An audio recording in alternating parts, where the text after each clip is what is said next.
Le monde des matériaux composites était un monde high-tech et les fibres naturelles étaient considérées comme quelque chose du passé.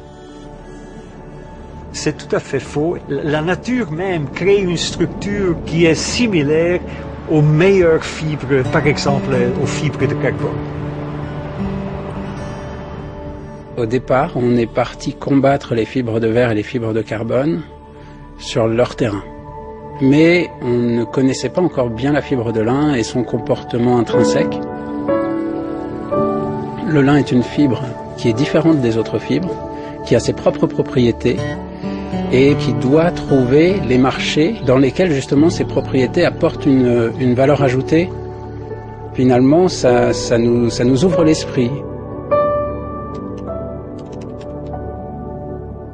Pour produire 1 kilo de fibres de lin, il faut 5 fois moins d'énergie que pour produire 1 kilo de fibres de verre. Et en plus, en comparaison avec les fibres de carbone, c'est une différence d'un facteur 20. Donc, on a un avantage écologique très important, mais il y a encore une différence qui est importante, c'est que les fibres de lin sont plus ou moins 2 fois plus légers que les fibres de verre.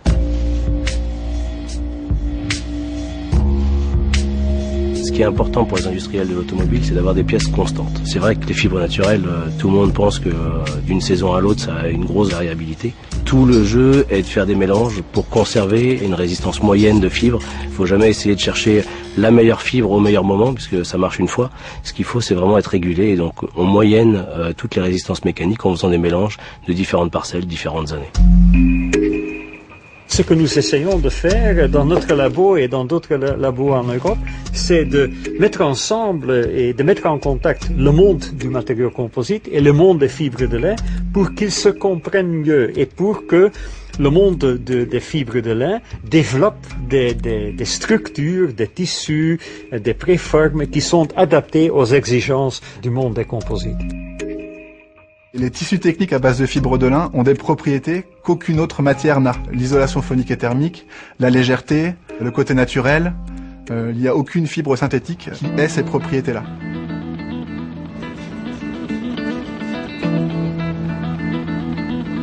Notre métier, c'est de mélanger les fibres, de les affiner, de faire un voile et ensuite de consolider ce voile-là mécaniquement. Il n'y a pas du tout d'eau qui rentre en jeu, il n'y a pas de chimie, il n'y a pas de thermique, c'est uniquement les transferts de fibres pour donner une cohésion, tout simplement.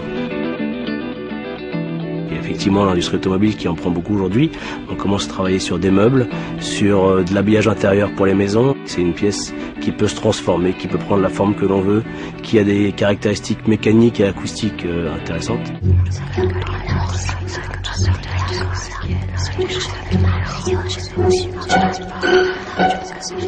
La problématique du poids de matière embarquée dans un véhicule est devenue la première des préoccupations des constructeurs et donc des équipementiers. Rapidement, nous avons identifié le lin comme une fibre potentielle. Ce que nous amenons, nous, c'est l'industrialisation de ce matériau vers des process qui permettent de le diffuser beaucoup plus largement et d'utiliser pleinement ses caractéristiques mécaniques. L'évolution de ces matériaux va être assez exceptionnelle. Nous sommes en train déjà de réfléchir à l'utilisation de fibres naturelles dans des fonctions vraiment de composite et de résistance mécanique en remplacement des tôles de structure.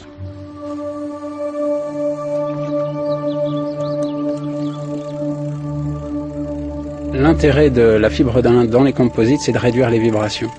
Et c'est une propriété qui est très intéressante parce qu'en général, dès qu'on parle composite, on a des problèmes de vibration.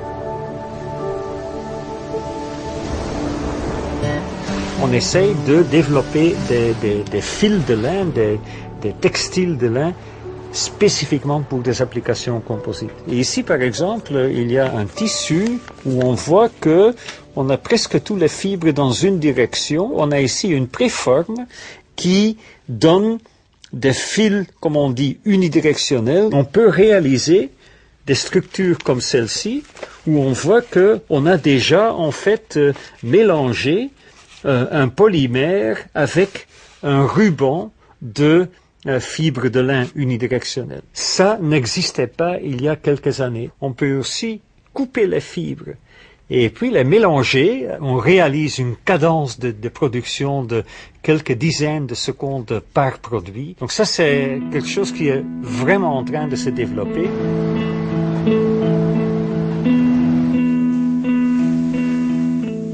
J'avais le sentiment que les matériaux composites n'étaient pas assez utilisés dans le monde de l'habitat. On utilise un matériau noble qui est vraiment dans l'inconscient collectif comme une belle matière et on la sublime avec notre process en utilisant toutes ses caractéristiques. Ça donne une liberté de courbe, on travaille dans la coque, on travaille dans la forme. Donc on est dans une matière organique, une matière végétale, mais on n'est pas contraint dans le style.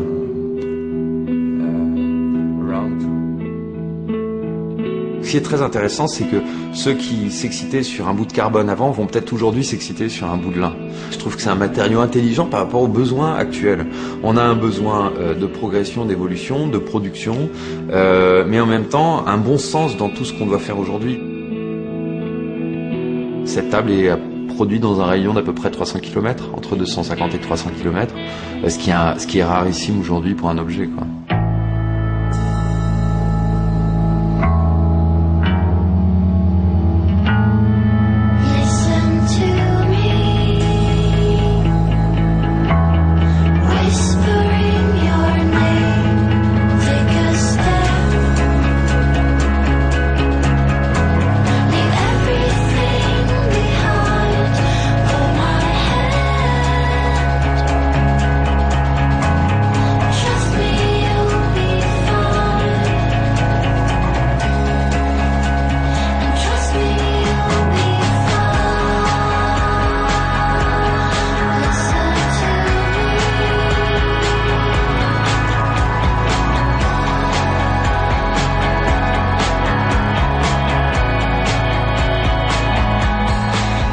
C'est une des matières qui parle au plus grand nombre. Donc naturellement, on est attiré par cette matière et qu'on a envie de choses simples et sophistiquées, et le lin remplit ces deux conditions.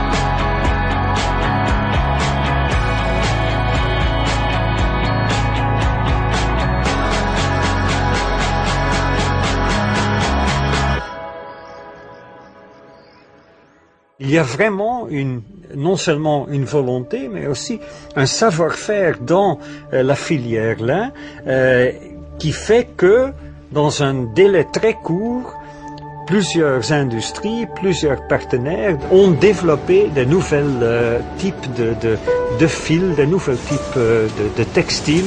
Aujourd'hui, c'est assez facile d'utiliser la fibre de lin parce qu'on dispose en Europe d'une filière de transformation depuis la culture dans les champs jusqu'à la fabrication de tissus et l'ennoblissement des tissus. C'est rassurant de se dire que l'ensemble de la filière se mobilise et que demain, plusieurs acteurs seront capables de répondre à une demande plus grande.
Thank you.